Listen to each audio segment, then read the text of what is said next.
Alors, une autre proposition de la Commission concerne spécifiquement les agents contractuels, comme Maître Wu vous l'a déjà dit. Tout d'abord, en ce qui concerne les agents contractuels auxiliaires uniquement, la Commission souhaite que la durée maximale de leur contrat passe de 3 à 6 ans.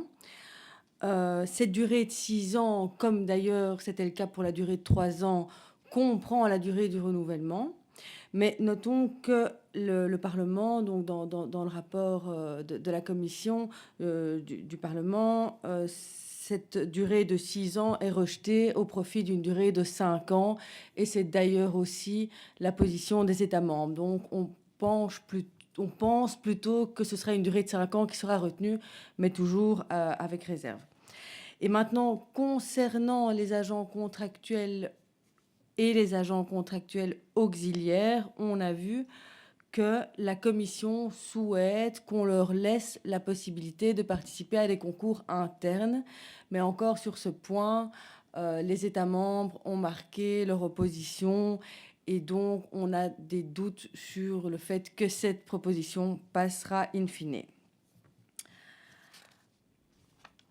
Alors, un autre point concerne les déséquilibres géographiques injustifiés lors du recrutement. En effet, la Commission a remarqué que certains États étaient surreprésentés au détriment d'autres et donc souhaite corriger ce déséquilibre. Elle propose que l'AIPN arrête des dispositions générales d'exécution sur base desquelles des mesures correctrices seraient adoptées. Et elle propose également que la Commission fasse un rapport au Parlement européen après 5 ans sur cette mesure pour voir comment effectivement la mise en œuvre a eu lieu et quels étaient les effets positifs ou négatifs de cette mesure. Mais ici encore, les États membres sont peu favorables. Ils annoncent des amendements et donc on ne peut pas à ce stade-ci encore vous dire si cette mesure passera ou non. Alors, un autre point quand même assez important, puisqu'il vous concerne dans votre pratique journalière, c'est les conditions d'emploi. Donc, on a déjà annoncé que la Commission souhaitait une réduction des effectifs de 5%, avec en conséquence une augmentation du temps hebdomadaire de travail, donc qui passerait de 37h30 à 40 heures et sans compensation financière. Alors, il y a de nouveau, cette réduction de 5%, Maître Wu vous a expliqué que, a priori, la Commission du Parlement européen s'y était opposée. Et de nouveau, on ne peut pas aujourd'hui savoir si cette proposition passera ou non. Mais sachons juste que c'était effectivement une proposition de la Commission. Alors, le flexi-time, lui, est conservé car la Commission considère qu'il s'agit d'un bon moyen d'aménager la vie professionnelle avec la vie privée, mais il est exclu pour les cadres car la Commission considère que le fait de travailler beaucoup pour des cadres, évidemment, fait partie de leur fonction et ne doit donc pas être une mesure supplémentaire qui leur soit proposée. Concernant le délai de route, on vous a déjà annoncé que la Commission souhaite le diminuer de 6 jours. Initialement, elle voulait le diminuer à 2 jours. Grâce aux négociations avec les syndicats, on est passé à 3 jours.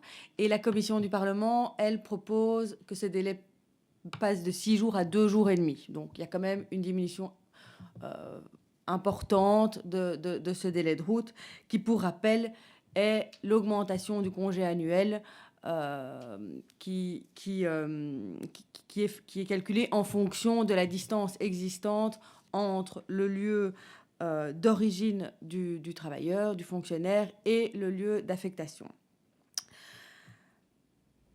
Les indemnités pour le voyage annuel sont aussi réduites, puisque antérieurement, on prenait en compte la distance kilométrique par chemin de fer.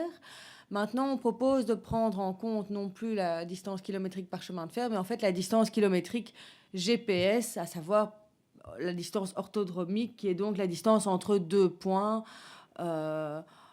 et donc pas calculé sur base d'une ligne droite, mais qui tient compte de la circonférence de la Terre. Mais bon, donc de nouveau, ça revient à une diminution des indemnités. Les frais de mission et les frais de déménagement sont également réduits. Et concernant les conditions d'emploi plus particulièrement, la Commission souhaite avoir la possibilité d'adopter des actes délégués, c'est-à-dire des actes pour lesquels le concours du Parlement européen et du Conseil ne serait plus nécessaire, à l'exception de leur possibilité de révocation et de leur possibilité de faire part de leur objection dans un délai de 2 mois qui suit la notification de la proposition au Conseil et au Parlement. Maître Vogel vous a déjà dit que, bien entendu, le Conseil était contre cette mesure, puisque, par définition, on lui enlève une partie de son pouvoir. Alors, ces actes délégués concernent donc concerneraient en tout cas plusieurs conditions d'emploi, et notamment pour la fixation des coefficients correcteurs et de la clause d'exception, la compétence serait donnée à la Commission pour une période de 10 ans qui prendrait cours le 1er janvier 2013, alors que pour les autres conditions d'emploi, il s'agirait d'une compétence ayant une durée indéterminée.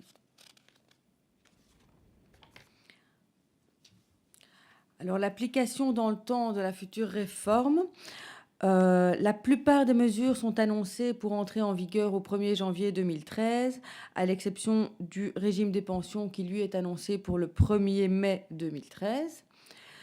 Notons que dans la proposition, il y a un considérant qui prévoit, qui dit qu'un régime de transition doit être prévu pour permettre une mise en œuvre progressive des nouvelles mesures sans préjudice des droits acquis et des attentes légitimes, mais qu'à l'heure actuelle, seules des dispositions transitoires ont été prévues pour 3 thématiques, à savoir les pensions, la restructuration du groupe de fonctions AST et la modification de la méthode de calcul des taux de cotisation.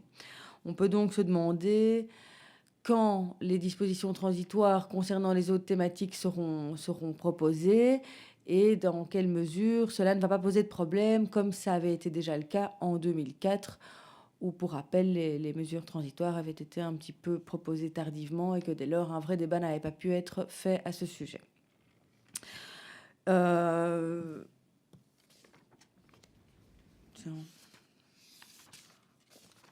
Voilà, pour ma part, je pense...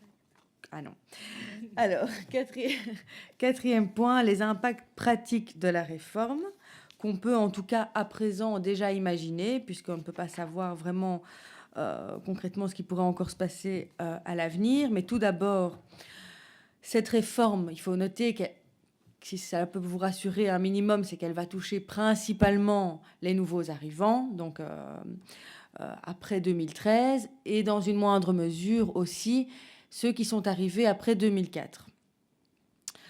Alors concrètement, qu'est-ce que selon nous cette réforme pourrait avoir comme impact? C'est tout d'abord un affaiblissement de la fonction publique européenne, puisqu'on réduit, si cette mesure passe, les effectifs de 5%, alors qu'en pratique, la charge de travail ne fait qu'augmenter.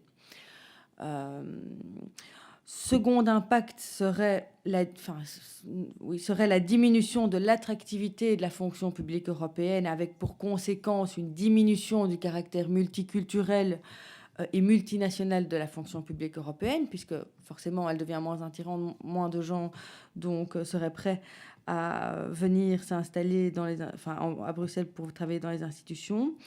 Et concernant le Luxembourg, cela pourrait aussi avoir un impact sur l'économie locale, puisque au Luxembourg, une grande partie de l'économie dépend notamment de l'installation des institutions sur leur territoire. Ensuite, troisième impact, c'est, selon nous, l'aggravation de la scission qui existe entre plusieurs catégories de fonctions dans les institutions, à savoir principalement la scission entre les agents contractuels qui ont quand même un statut plus précaire et les fonctionnaires. Je laisse donc Maître Bonting conclure s'il le souhaite.